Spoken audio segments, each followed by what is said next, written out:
Aujourd'hui, à Fans de sport, dans cet hiver qui est très glacial, on va mettre un petit peu de soleil dans votre journée. On va débuter nos chroniques golf, une nouveauté cette année à Fans de sport, avec un professionnel du golf, en fait, quelqu'un de Québec, mais qui provient de la région, qu'on a reçu avant les fêtes à Fans de sport. Kevin Tremblay. Kevin, ça va bien? Ça va bien, toi? Oui, merci. Kevin, avant de débuter notre première chronique, si tu veux faire un parcours de ce que tu as fait, en fait, là, au niveau de ta carrière de golf. On t'a reçu avant les fêtes, mais pour ceux qui n'avaient pas vu l'émission, qu'est-ce que tu as fait dans le monde du golf? Moi, je suis natif de la région, je suis natif du Saguenay. J'ai fait tout mon golf junior ici, j'ai commencé à enseigner ici. Je suis parti à l'extérieur pour la compétition, j'ai fait des compétitions professionnelles un peu. Puis rapidement, je suis passé enseignant. Maintenant, je fais que ça. Je fais juste enseigner le golf. Comme on va faire aujourd'hui, des petites capsules comme ça va être belle fun. En fait, toi, c'est ton travail à l'année. Donc, tu es capable d'avoir du travail à l'année au niveau du golf. C'est bien ça? Oui, exactement. L'enseignement, l'été, c'est évidemment notre grosse période. On travaille ça même durant l'hiver.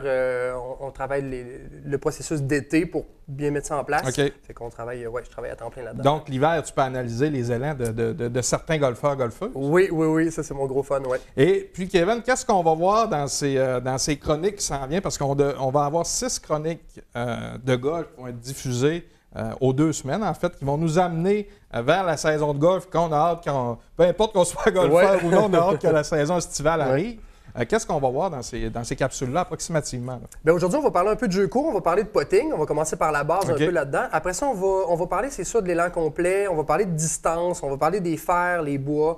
On va essayer de démystifier un peu tout ça, de simplifier ça, puis d'essayer d'adopter des choses que vous allez pouvoir mettre en place durant la saison. Bien, est-ce que tout type de golfeurs vont pouvoir utiliser ces trucs, en fait? Oui, on va essayer de mettre ça assez simple pour tout le monde, oui.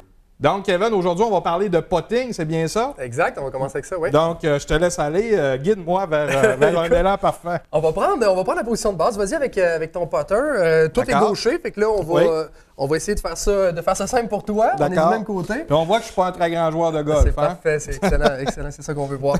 Donc, tu vois, au niveau de la prise de bâton, là, le plus important sur le putting, c'est que les mains soient le moins actives possible. D'accord. Okay? Donc, ce qu'on veut, en général, c'est vraiment d'utiliser davantage les épaules, d'avoir un mouvement plus de pendule. OK? Donc, ce que je te propose pour la prise, là, on va prendre ton index de la main du haut ici. Oui, exactement. On va le soulever. On va glisser ton autre main en dessous, sur ta prise de bâton.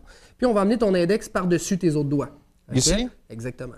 Fait que ça, ce que ça va faire, c'est que ça va solidifier tes mains ensemble. Ça va créer un mouvement beaucoup plus facile de faire une pendule. Puis, évidemment, beaucoup moins d'action des mains. OK? Pourquoi on veut ça? C'est que si tu veux avoir une gestion de la distance, quand on arrive au putting, c'est un jeu de précision, on ne parle pas de force, là, tout le monde est capable de se rendre au trou. Mais si on veut avoir un bon contrôle de la distance, on veut avoir un mouvement qui est le plus simple possible, qui est dirigé davantage avec le corps plutôt qu'avec ta main gauche. D'accord. Okay? Là, est-ce que mon pouce est correct, là, présent? On va le mettre sur la prise. Ici. Sur la prise ici, d'accord. Ici, tu peux même le mettre en dessous des autres doigts. Puis est-ce que ça se peut qu'au début, quand on essaie une nouvelle technique, on est un petit peu plus mal à l'aise ou mal habile? Très. Okay, parce que là, je me sens pas bien. Là. Ça fait partie du processus. Quand tu le testes, quand tu arrives sur un vrai verre à l'extérieur ou dans votre salon, là, même durant l'hiver, on peut le faire un peu sur tapis ou peu importe. On comprend rapidement pourquoi, puis c'est ça qui va créer un peu le confort là, qui est complètement... c'est normal que tu ne sois pas bien présentement. Là, Donc, l'important, c'est vraiment de sentir que tout le mouvement vient des 2 épaules. Donc, tu peux le faire si tu veux. Tu peux placer le putter au sol, l'appuyer, puis là, y aller vraiment avec un mouvement où est-ce que tu sens que tes épaules... Seulement que les épaules vont bouger. Oui, exactement. Exactement ça. Donc, plus ça va être tes épaules, puis moins le reste du corps va bouger, plus tu vas avoir de facilité à gérer la distance. Donc, là, on a parlé d'épaules. Le reste du corps, est-ce que c'est important quand on parle des genoux fléchis? Est-ce qu'il y a une distance ou une façon de les mettre en fait? Au niveau de la posture, tu peux peut-être te tourner de côté, là, qu'on va mieux le voir de côté, comme si tu voulais regarder par là-bas. Oui, c'est parfait.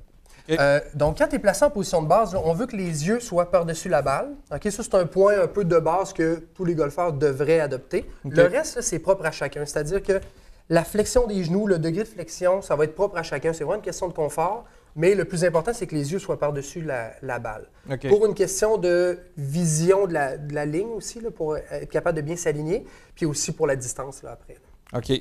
Donc, au niveau du putting, est-ce qu'il y a d'autres trucs ou est-ce qu'on a fait le tour à ce niveau-là? Comme là, on a parlé de la notion de distance, du contrôle de la distance. Oui.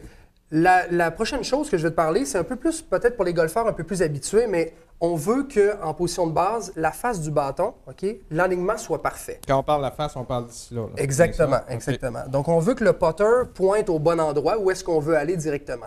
Puis ça, il y a plusieurs façons d'y arriver. C'est sûr qu'un professionnel peut aider à te diriger là-dedans, de regarder où est-ce que tu es placé, de te donner des trucs par rapport à ça. Puis il y a aussi l'équipement qu'il faut faire attention.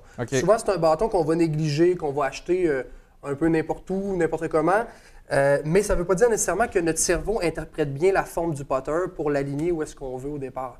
C'est important de bien le magasiner, d'être confortable avec le putter, c'est sûr, mais aussi de s'assurer qu'il soit placé au bon endroit pour que la direction soit bonne aussi. Donc, j'imagine quand on fait l'élan, il faut amener notre putter vers la direction souhaitée. Exact. Ça va être un geste un peu linéaire. Puis quand tu vas utiliser tes épaules, tu n'auras même pas besoin de te soucier de la direction de ton putter. Les épaules vont faire la job. C'est pour ça qu'on ne veut pas trop d'action des mains pour avoir à toi-même diriger où est-ce que tu vas amener la balle ou le bâton. D'accord. Donc, pour une première chronique, Kevin, on a appris quelques trucs sur le putting, en fait. Maintenant, si on veut te rejoindre, si on veut, je sais que vous offrez quelques services, soit à la Tempête ou à Kevin Golf. Oui. Comment on peut te rejoindre, Kevin? Ma page Facebook, Kevin Golf, ou mon site web, kevingolf.com. Sinon, le site de l'Académie de golf La Tempête, le golflatempête.com. Donc, prochaine chronique, on parle de? On va parler de distance avec le bois. De distance. Ouais. Donc, est-ce que tu crois que je vais être capable de faire encore le modèle? On va voir ça de vrai. Ouais. Merci, Kevin.